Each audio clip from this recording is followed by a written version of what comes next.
સ્વાધ્યાય 9.2 પ્રશ્ન નંબર 2 ધોરણ 7 નીચેના વર્તુળનું ક્ષેત્રફળ ગણો। દરેકમાં આપણને ત્રિજ્યા અને વ્યાસ આપેલા છે, એના પરથી આપણે ક્ષેત્રફળ ગણીશું। તો આપણે એ દાખલો ચાલુ કરીએ। એમાં આપણને આપી છે ત્રિજ્યા r બરાબર 14 મિલીમીટર બરાબર। તો આપણે વર્તુળનું ક્ષેત્રફળ એટલે શું કરવાનું છે? શોધવાનું છે। વર્તુળનું ક્ષેત્રફળનું સૂત્રની મેં સમજ તમને આપી દીધી છે, માટે વર્તુળના ક્ષેત્રફળનું સૂત્ર મૂકીએ પાઈ r નો 2 ઘાત। r આપણી પાસે છે 14 ને પાઈ પણ છે જ આપણી પાસે 22/7, એટલે આપણે કિંમત મૂકી દઈએ 22/7 ગુણ્યા r બરાબર 14 મિલીમીટરનો 2 ઘાત, એટલે 22/7 ગુણ્યા 14 ગુણ્યા 14 મિલીમીટરનો શું થશે? 2 ઘાત મિલીમીટરનો વર્ગ। એટલે આપણે 14 ના અવયવ પાડીએ 7 દુ 14, તો 7 7 શું થાય છે? કેન્સલ। હવે શું બચ્યું? 22 ગુણ્યા 2 ગુણ્યા 14 મિલીમીટરનો 2 ઘાત। તો હવે આગળ 22 દુ 22 બે વાર કેટલા થાય? 44 આપણી પાસે છે, ગુણ્યા 14 મિલીમીટરનો 2 ઘાત। હવે આપણે 44 ગુણ્યા 14 કરી નાખીએ એટલે આપણો જવાબ આવી જશે 44 ગુણ્યા 14। તો એટલે નીચે બે સંખ્યા છે, બે અંક છે, માટે દશકનો શું આવશે? શૂન્ય। 4 એક વાર 4, 4 એક વાર 4। હવે 4 નો 44 સાથે ગુણાકાર, 4 4 વાર 16 વધી પડી 1, 4 4 વાર 16 ને 1 17। આ બંનેનો શું કરવો પડશે? સરવાળો, માટે 0 વત્તા 6 6, 4 વત્તા 7 11 વધી પડી 1, 4 ને 1 5, 5 ને 1 6, તો શું આવ્યું? 616। એટલે આપણને વર્તુળનું ક્ષેત્રફળ મળી ગયું। વર્તુળનું ક્ષેત્રફળ મળ્યું આપણને 616, પણ મિલીમીટરનો વર્ગ, મિલીમીટરનો વર્ગ શું મળે છે? મિલીમીટરનો વર્ગ। હંમેશા ક્ષેત્રફળ આપણને વર્ગમાં મળશે, અથવા તો ચોરસ સેમી આપણે ચોરસ મિલીમીટર કહી શકીએ। હવે આપણે બીજો દાખલો કરીશું। બીજા દાખલામાં આપણને શું આપ્યું છે? વ્યાસ આપ્યો છે। શું આપ્યો છે? વ્યાસ। કેટલો આપ્યો છે તે જોઈ લઈએ। વ્યાસ આપણને આપ્યો છે 49 મીટર। તો વ્યાસ બી દાખલો 49 મીટર શું આપ્યો છે? વ્યાસ આપ્યો છે। તો વ્યાસ પરથી ત્રિજ્યા શોધવાનું સૂત્ર મેં તમને લખાવેલું જ છે। ત્રિજ્યા r બરાબર વ્યાસ ભાગ્યા 2, માટે વ્યાસ છે 49, 49/2 મીટર। આપણને ત્રિજ્યા r મળી ગઈ। એના ઉપરથી આપણે શું શોધી નાખીએ? વ્યાસ વર્તુળનું ક્ષેત્રફળ શોધી નાખીએ। માટે વર્તુળનું ક્ષેત્રફળનું સૂત્ર આપણને પાઈ r નો વર્ગ, એટલે આપણને પાઈ બરાબર કઈ આપ્યું નથી, એટલે આપણે 22/7 જ લઈશું, ગુણ્યા 49/2 મીટર આખાનો વર્ગ। હવે આપણે 22/7 49/2 ગુણ્યા 49/2, તો એટલે મીટરનો શું થઈ જશે? વર્ગ।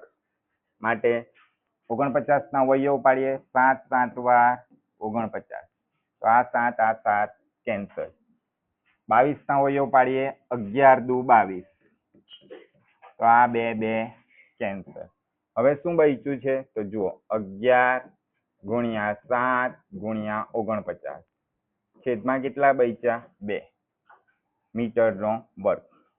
11 7 વાર 77 ગુણ્યા 49 છેદમાં 2 મીટરનો વર્ગ। હવે આપણે 77 ગુણ્યા 49 કરી નાખીએ, તો 77 ગુણ્યા 49, દશકનો શૂન્ય, 7 4 વાર 28 વધી પડી 2, 7 4 વાર 28 ને 2 30, 7 9 વાર 63 વધી પડી 6, 7 9 વાર 63 ને 6 69, એટલે વત્તા 3 8 ને 9 17 વધી પડી 1, 6 ને 1 7 ને 3 3773। આપણી પાસે જગ્યા ઓછી છે, માટે આપણે આ સાફ કરી નાખીશું। માટે આપણો 3773 ભાગ્યા 2 મીટરનો વર્ગ. હવે આપણે 2 વડે શું કરવો પડશે? ભાગાકાર કરવો પડશે. માટે બીજા પેજ પર આપણે ભાગાકાર કરીએ. 3773 ભાગ્યા 2. 2 એક વાર 2, 3 માંથી 2 જાય તો 1, ઉપરથી ઉતાર્યો 7, 2 8 વાર 16, 17 માંથી 16 જશે તો 1, ઉપરથી ઉતાર્યો 7, 2 8 વાર 16, 17 માંથી 16 જશે તો 1, ઉપરથી ઉતાર્યો 3, તો 2 6 12, 13 માંથી 12 જશે તો 1. હવે કઈ બચ્યું નથી એટલે શું મૂકીએ? શૂન્ય. શૂન્ય મૂક્યો એટલે દશકનું શું આવશે? શૂન્ય. ઉપરથી ઉતાર્યો શૂન્ય, માટે 2 પંચા 10. 10 માંથી 10 જશે તો શું આવશે? શૂન્ય. માટે એટલે શું આવે છે જવાબ? 1886.5. માટે આનો ભાગ ચાલે છે. આપણો જવાબ આવશે વર્તુળનું ક્ષેત્રફળ બરાબર 1886.5 મીટરનો વર્ગ, અથવા તો તમે ચોરસ મીટર પણ લખી શકો. તો આપણો બી દાખલાનો જવાબ આવી ગયો. હજુ આપણો સી દાખલો બાકી છે. કયો દાખલો બાકી છે? સી. સી માં આપણને ત્રિજ્યા કેટલી આપી છે? 5 સેમી. માટે આપણે સી દાખલો કરીએ. માટે સી બરાબર ત્રિજ્યા આર બરાબર 5 સેમી. માટે વર્તુળનું ક્ષેત્રફળનું સૂત્ર મૂકી દઈશું. વર્તુળનું ક્ષેત્રફળ બરાબર પાઈ આર નો વર્ગ. પાઈ બરાબર આપણે 22/7 જ લેવાનું છે.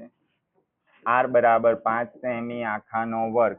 માટે 22/7 ગુણ્યા 5 ગુણ્યા 5 છેદમાં 1 લખી દઉં સેમીનો વર્ગ. તો 22 ગુણ્યા 5 5 વાર 25/7 સેમીનો વર્ગ. તો એટલે 22 ગુણ્યા 25 કરીશું. 22 ગુણ્યા 25 દશકનો શૂન્ય, 2 નો ઉપરના 22 સાથે ગુણાકાર, 2 2 વાર 4, 2 2 વાર 4, 2 5 વાર 10, વધી પડી 1, 2 5 વાર 10 ને 1 11. બંનેનો સરવાળો શૂન્ય, 4 ને 1 5, 4 ને 1 5, 550/7, 550/7 સેમીનો વર્ગ. હવે આપણે ભાગાકાર કરીશું 550/7. માટે 550/7. 7 કરતા 5 કેવા છે? નાના, એટલે 2 અંક લેવા પડશે, એટલે 55 બનશે. તો 7 7 49, 7 8 વાર 56. માટે 7 7 વાર 49. 55 માંથી 49 જશે તો 6, શૂન્ય ઉતાર્યો. 7 8 વાર 56, 60 માંથી 56 જશે તો 4, શૂન્ય મૂકીએ, દશકનો શૂન્ય. 7 5 વાર 35, પાછો 40 માંથી 35 જશે તો 5, પાછો શૂન્ય મૂકવો પડશે, એટલે પાછો આટલે શું આવશે? શૂન્ય. એટલે આટલે શૂન્ય. 7 7 49. તો આ રીતે વધ્યા જ કરશે આપણી પાસે. એટલે આપણો જવાબ આવશે 78.51. 78.51 સેમીનો 2 ઘાત. આ આપણને શું મળી ગયું? વર્તુળનું ક્ષેત્રફળ. શું મળી ગયું? વર્તુળનું ક્ષેત્રફળ. સી દાખલા માટે સી માં લખી દઈએ વર્તુળનું ક્ષેત્રફળ બરાબર 78.51 સેમીનો 2 ઘાત. આ આપણો સી દાખલાનો જવાબ આવી ગયો. એટલે આપણો પ્રશ્ન નંબર 2 શું થાય છે? પૂરો.